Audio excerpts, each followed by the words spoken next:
So yan, tapos na ang Christmas concert. Linis time na. So yan, kailangang tanggalin yung mga upuan. Mga bata ang aalis niyan, pero ako tutulong ng konti. Ito, na-file ko na. Tapos na ang Christmas concert ngayong taon ni kabebe natin.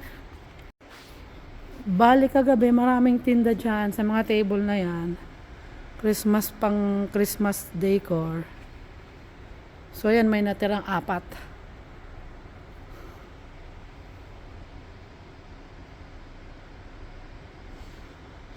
Yun, may mga tinda rin silang books. 50 cents lang, murang-mura.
Linis time, mga kamama.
So ayan, tapos na po ang ating mga upuan. Nalikom na ng mga bata. At ito yung sa akin, patapos na rin. Ito yung stage na ginagawa nilang stage pagka may program. Nalinis ko na rin.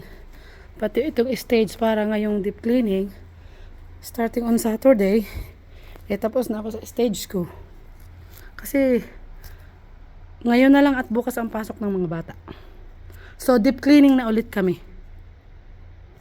Hot day ngayon. Christmas hot day ngayon. Kaya, karamihan sa mga bata nakaganito. Yan. So, ayan mga kamama. Tapos na. Nalinis ko na yan. Bali yan ginagamit ng music. Inilalabas lang yan kapag may mga occasion. Dito sa stage, gagamitin ng mga bata na tutungtungan. Pero yan, ginagamit sa music. Pagka may music ang mga bata. Kasi dyan sila umuupo. So, ayan, napakalinis na. Wawalisan na lang natin yung gym. At lilinisin na lang natin sa deep cleaning yan. Imamachine. For now, wawalisan lang natin yan. Wala na yung mga upuan, lamesa. So, tapos na tayo dito. Sa stage. Bala, ito yung music ko. Yung mga organ na yan. Ilalagay na natin dyan sa shelf na yan kasi napunasan ko na yan. Para itong floor ma-wax natin. This coming deep cleaning. 2 weeks bakasyon po kami. Mag-deep cleaning lang po. At mag-wax. So yung mga nakasa ilalim na yan, ilalagay natin sa ibabaw. Para walang kalat sa baba. Total naman, yung teacher, sa January na babalik. Tapos na yung music nila for, hanggang ngayon. Mag-break po ang mga bata for 2 weeks. Ito, piano. May gulong naman ang piano. Ipupush lang natin yan.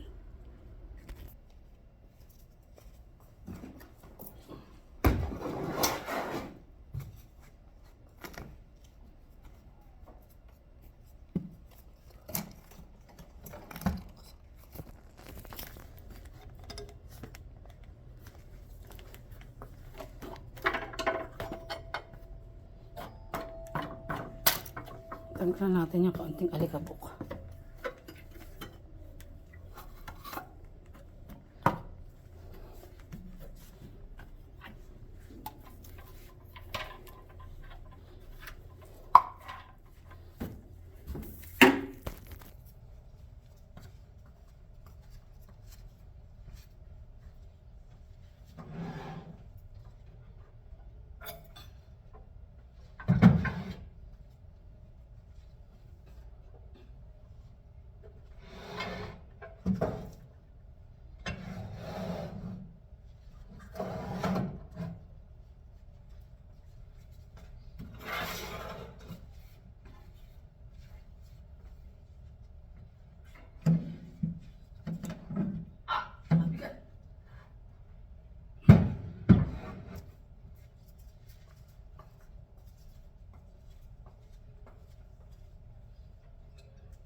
Nako, hindi kaya.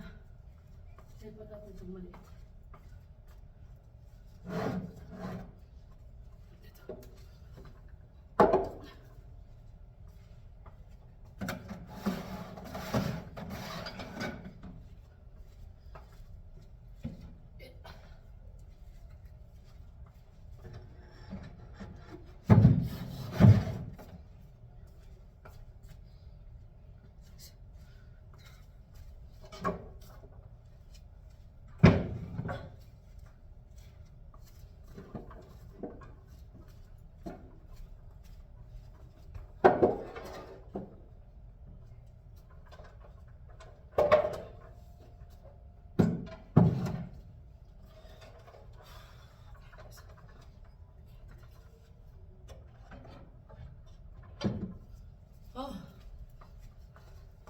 So yun, nailagay na po natin sa mga organ na yan. Hindi ko alam tawag dyan. Soprano, xylophone yata yung mga Xylophone yata yung mga tawag dyan. Nalagay na natin sa shelf. So, malinis na yung floor. Dyan sa part na yan. Dito, saan natin ilalagay to? Ano tong tambol na to? Magaan lang. Lagay natin dito sa... sa ibabaw. Uy. Pagalitan. Yan, sa ibabaw.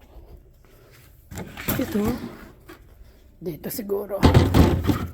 Ayan, dyan. May gulong yan. Pwede kong iusod. So, itong podium na to should be goes in the side here.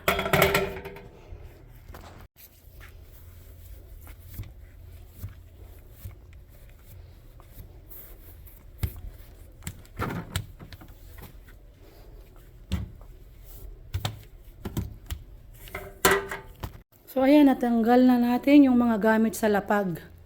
Yung side na yun, ititira ko kasi dito lang muna ako mag-wax hanggang dito. Then, after ma-wax ko tong side na to, ililipat ko na lang siya. Pero itong table lang guro, hindi na. Kasi mabigat. So, yan. Nailagay ko na sa mga shelf. Nailagay ko na sa mga shelf. Table na lang na isa. At piano.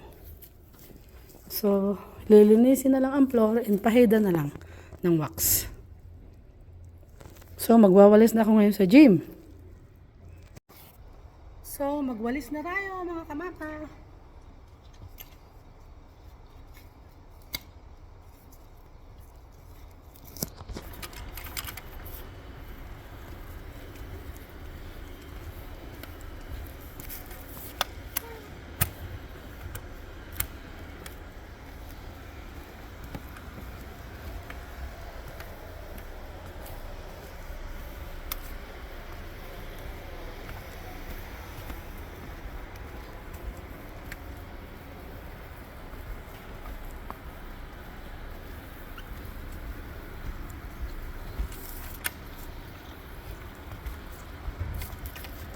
So, yan. Tapos na tayong magwalis mga kamama. Imamachine na lang natin yan sa deep cleaning. Wag na ngayon kasi bakasyon na nga ng mga bata sa Biyernes. Ngayon na lang ang pasok nila hanggang bukas. So, yan. Tapos na tayo mga kamama. Thank you for watching. Thank you for watching kay Kamama Pao Vlogs. Ito ang buhay ko sa Canada. Ang maglinis ng buong school. Hello! I love you all mga kamama. Don't forget to like and subscribe. Always remember, lagi lang smile, happy and healthy tayo mga kamama. Bye-bye!